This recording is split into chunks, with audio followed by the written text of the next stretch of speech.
When you're organizing your online course, it's very important for you to take a number of things into consideration. And I get this question a lot as we're building online course sites for our clients. So I wanted to share with you a number of tips that will make your course better for your audience. And just as important, make the content more valuable to you, give you more flexibility on how you can offer it and make money off of your course. So let me start off with the advice that put together a really good outline. This reminds me of when I was in high school and my English composition teacher said, before you write a single word of your research paper, your article, whatever it is that you're building, I want to see the outline. And I remember a couple of times I was pigheaded. I just started writing the thing and I gave it to the teacher, and the teacher said, I'm not going to accept your paper until you give me the outline. Because what the teacher wanted to do was to review the outline, make sure it made sense, make some adjustments, and then the paper you write will be much better organized. It will flow better. You can always look at an outline and say, hold on a second, something's missing here, or gosh, I think these are in the reverse order, because until you understand this idea, this other idea won't make sense. So you want to make sure that you have a really good flow of your course.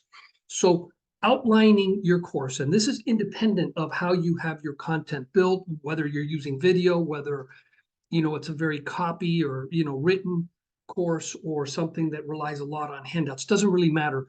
You really want to come up and create an outline.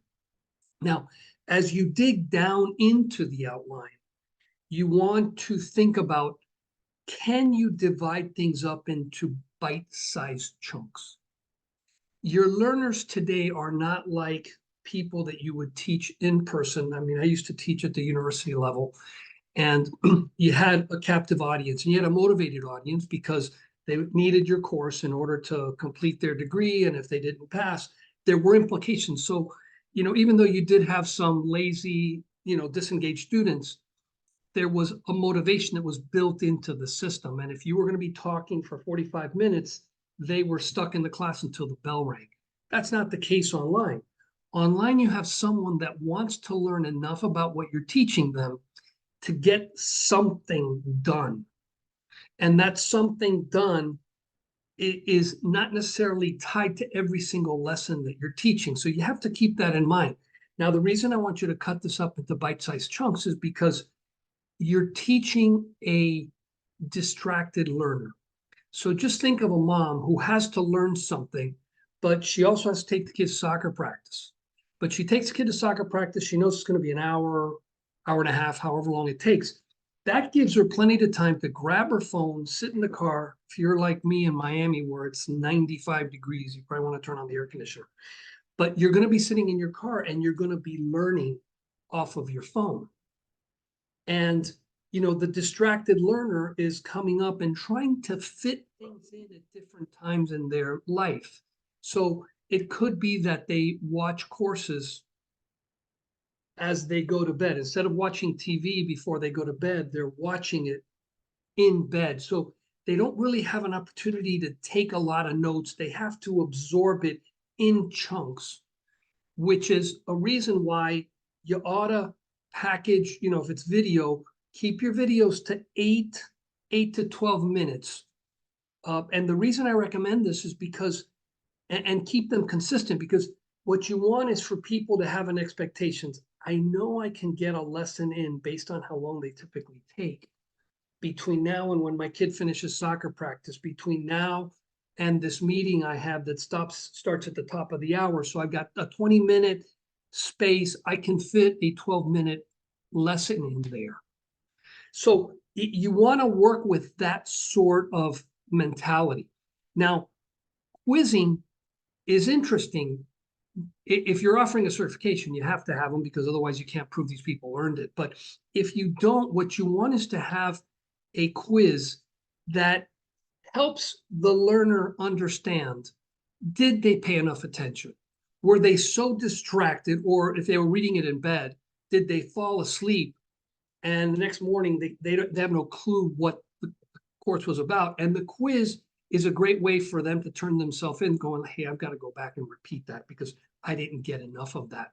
So the quizzing is a way to help the student understand what they should have learned based on what you think was important in a lesson. And if it was only 12 minutes, 8 minutes, I mean, all you need is 4 or 5, maximum 6 questions, true or false, multiple choice.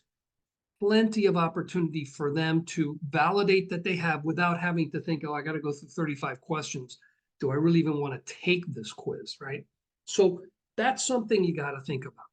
Now, if you have a small course, or if you're just starting in this, the outline, the cutting up of the course into small lessons is probably all you need to know. But if you have a lot of content, and I run into a lot of customers, they're building a site and they're pulling in a lot of content that they've been using in a consulting, training, some sort of a practice of sorts. So they have a lot to pick from. And when they come up with the outline, they may come up with an outline that is very, very big, thinking it's a course. Now, what I would challenge those people to think is it really a course or is it a curriculum?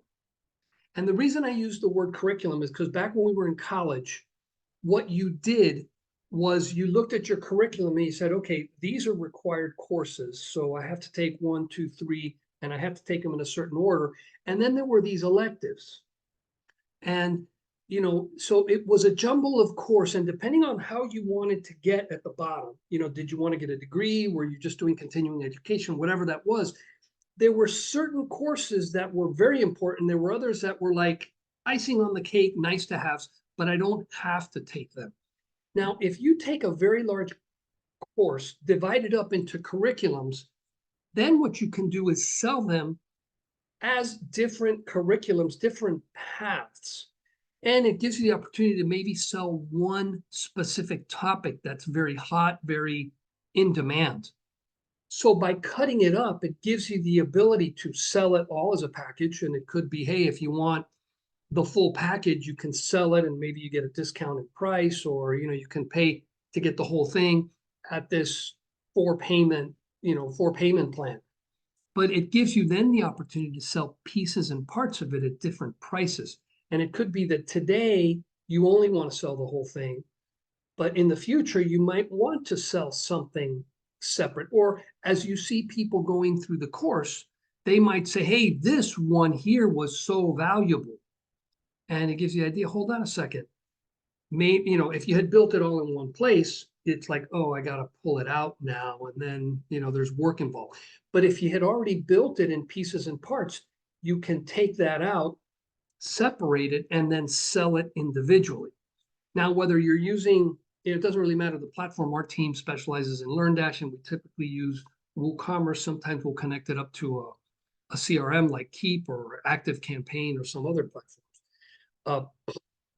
But regardless, if you already have this outline and you already have your courses divided up so that they can be moved around, they can be sold individually, it gives you a much better, let's say, asset that can service your business in many different ways as you grow into the future.